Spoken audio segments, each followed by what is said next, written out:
everyone. I'm Nicole Antorres, your trusted manager, property investment from SMU.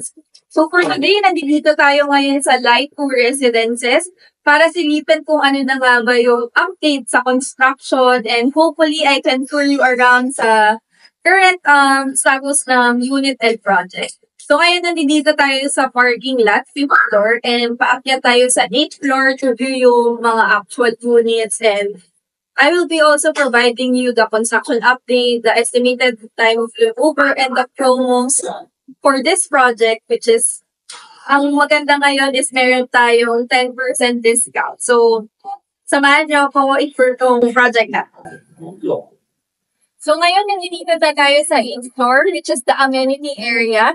So, as you can see, the shop.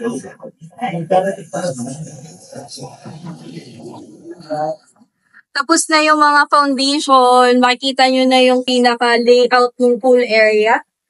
And then, you can see na rin naman na tayo na yung Tower 1 and Tower 2 natin. So, imagine, pagtapos na tong project na to, napakaganda kasi yung amenity area natin is nasa 8th floor. So, meron din tayong city view. So, imagine, pag-swimming kayo dito, tapos tatambay kayo, meron din kayong city view. And sa gabi, napakaganda nito and during sunset. So,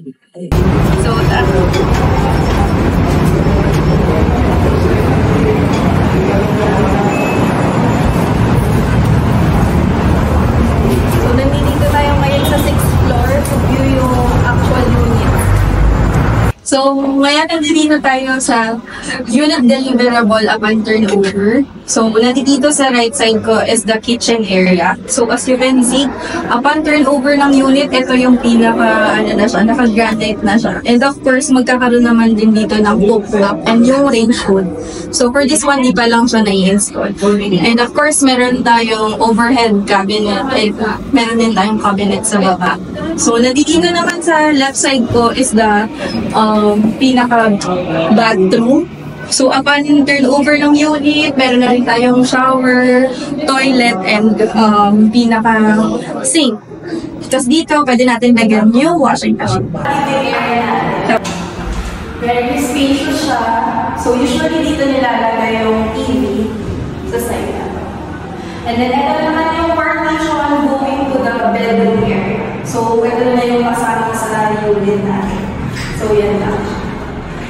And then, this one is the bedroom area. So, as you can see, ito siya. Yeah. And then, of course, yung balcony area natin.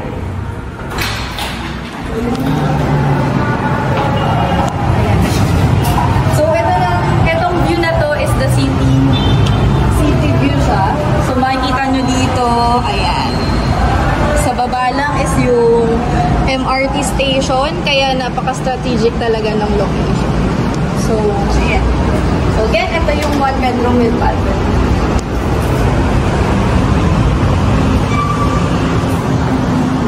Spacious siya, especially if working ano ka. This one is very nice talaga. Then, maganda dito, upon turnover, maganda talaga yung finish ng kitchen natin. Kasi hindi ito yung usually na included eh. Ang ganda nung kasama nito kasi naka-granite siya. So, ayun lang. This is the one bedroom with balcony. So, for more information, if you want a sample computation, you can message me on Facebook or through my mobile numbers below. So, I'll share my numbers naman dito sa screen. So, ito naman is the 2-bedroom with balcony.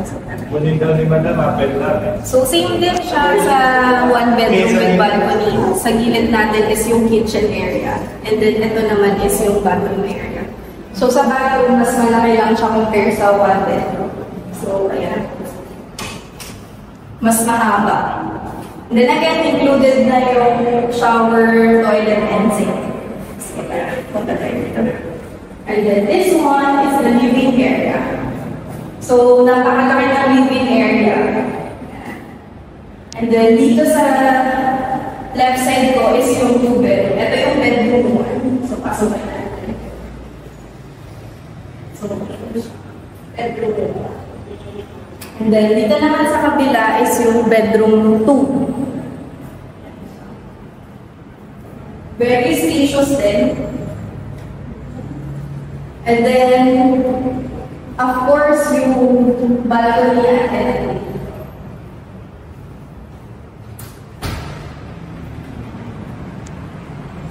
So dito, sa 2-bedroom, mas mahaba lang yung 1-bed, natin, yung pinaka-balcony area natin.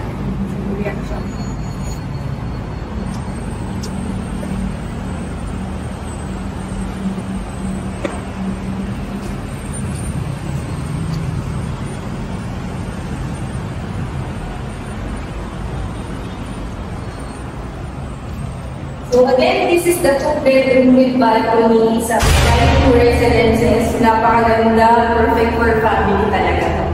So napaka-spacious na space. So that's it guys. So napakita ko sa inyo yung 1-bedroom with balcony and 2-bedroom with balcony, including yung amenity area natin, kung ano yung current status niya. So for more information about this project, Light2 Residences, you can contact me through my mobile number here below and sa aking Facebook page. So again, this is Nicola Torres, your trusted manager property investment with SMBs.